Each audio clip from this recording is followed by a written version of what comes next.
Fala galera, mais um dia para o nosso devocional diário. Vamos meditar na segunda parte de Atos capítulo 15. Eu sou o André Maldonado e o AB7 é uma produção do JC na Veia.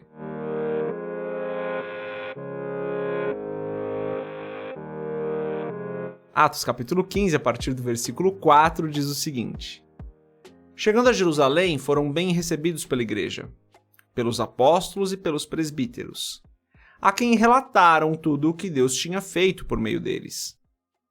Então se levantaram alguns do partido religioso dos fariseus que haviam crido e disseram: é necessário circuncidá-los e exigir deles que obedeçam à lei de Moisés. Os apóstolos e os presbíteros se reuniram para considerar essa questão. Depois de muita discussão, Pedro levantou-se e dirigiu-se a eles. Irmãos, vocês sabem que há muito tempo Deus me escolheu dentre vocês para que os gentios ouvissem de meus lábios a mensagem do Evangelho e crescem. Deus, que conhece os corações, demonstrou que os aceitou, dando-lhes o Espírito Santo, como antes nos tinha concedido. Ele não fez distinção alguma entre nós e eles, visto que purificou os seus corações pela fé. Então, por que agora vocês estão querendo tentar a Deus, impondo sobre os discípulos um jugo que nem nós, nem nossos antepassados conseguimos suportar? De modo nenhum. Cremos que somos salvos pela graça de nosso Senhor Jesus, assim como eles também. Até aqui, até o versículo 11. Fechar os nossos olhos, curvar nossa cabeça e fazer uma oração. Pai querido e amado, o Senhor é bom. Sua misericórdia se renova a cada manhã. O Senhor é o Deus de graça.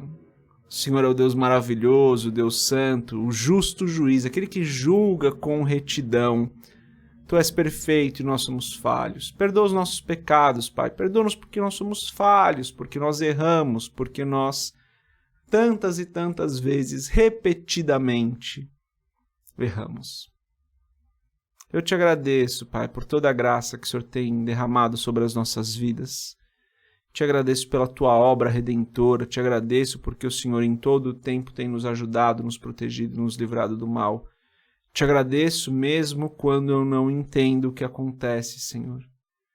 Te agradeço mesmo quando eu olho para as circunstâncias e vejo que, no meu entendimento falho, tantas coisas poderiam ser diferentes. Eu te agradeço porque eu sei que, mesmo não compreendendo, o Senhor continua sendo bom. Peço, Senhor, ajuda-nos nessa jornada, ajuda-nos no dia de hoje, abençoa o nosso dia hoje, guarda-nos, livra-nos do mal. Não permita que nós caiamos em tentação. Pelo contrário, Senhor, ajuda-nos a fazer do nosso dia um dia que glorifica o Teu nome. Ajuda-nos a termos atitudes que glorificam o Teu nome, Senhor. Abençoa cada pessoa que está acompanhando esse episódio do podcast, desse devocional. Dá-nos cada vez mais entendimento da Tua palavra e que nós possamos morrer cada vez mais para nós mesmos e vivermos para Ti, entregando todas as coisas aos Teus pés. É o que eu peço em nome de Jesus. Amém. Então aqui, galera, primeiro problema teológico da igreja está sendo resolvido.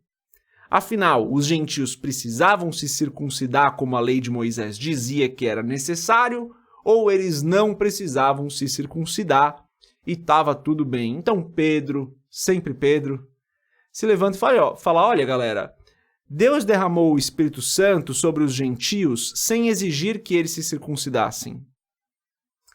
E o derramar do Espírito era algo tão importante, né? Mas para eles, naquele contexto, também era algo tão importante, porque mostrava que o Espírito Santo passava a habitar no homem imperfeito e pecador.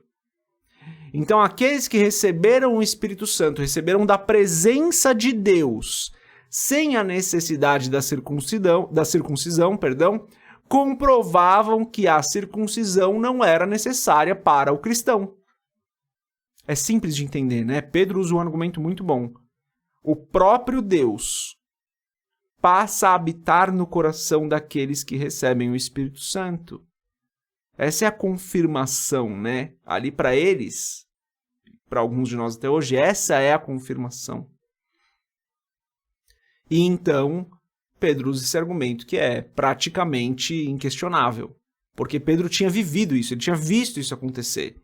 Pessoas gentias que haviam se convertido ali, não tinham feito mais nada, haviam recebido o Espírito Santo. Ele passou por isso, né?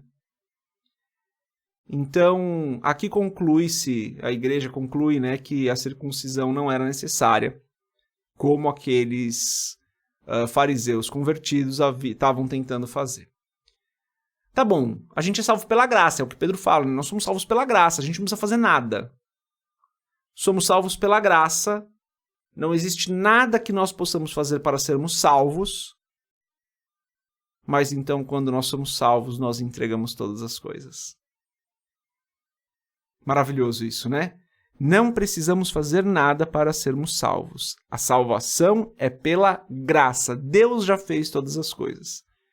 Quando entendemos isso e aceitamos que Jesus é o nosso Senhor, então nós entregamos todas as coisas. Nada mais é nosso. A nossa vida não é mais nossa. O nosso tempo não é mais nosso.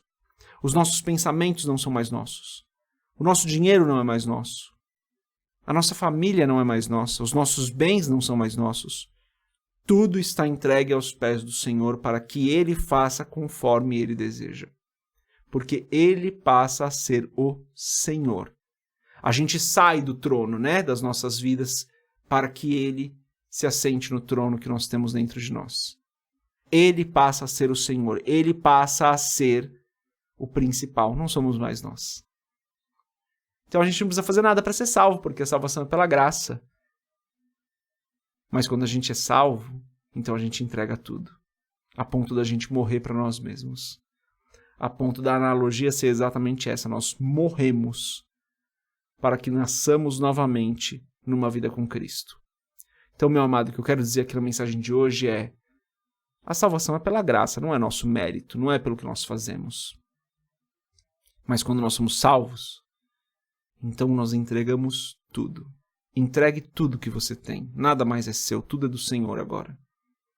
E quando eu estou falando aqui, gente, por favor, entendam, né? Eu não estou falando para você vender tudo que você tem e entregar na igreja. Não é isso. Eu estou falando de entrega total no sentido da sua vida. Toda a sua vida agora é do Senhor Jesus. Ele é o Senhor. Se Ele pedir, nós fazemos, porque tudo é dele. Espero que você tenha entendido o que eu quis dizer, né? Não estou falando aqui sobre vender tudo, entregar tudo para a igreja. Não é disso que estou falando. Estou falando de entrega total, a sua vida totalmente rendida aos pés do Senhor. Essa é a mensagem de hoje, galera. Deus abençoe a sua vida. Entregue-se totalmente ao Senhor. A gente se vê amanhã, se Deus quiser. Paz.